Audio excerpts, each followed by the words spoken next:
नीलाञ्जनसमाभासं रविपुत्रं यमाग्रजं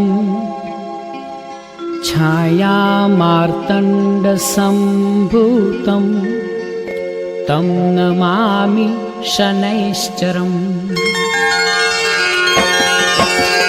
नीलाञ्जनसमाभासं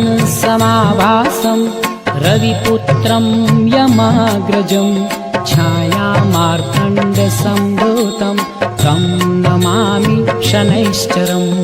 नीलाञ्जनसमाभासं रविपुत्रं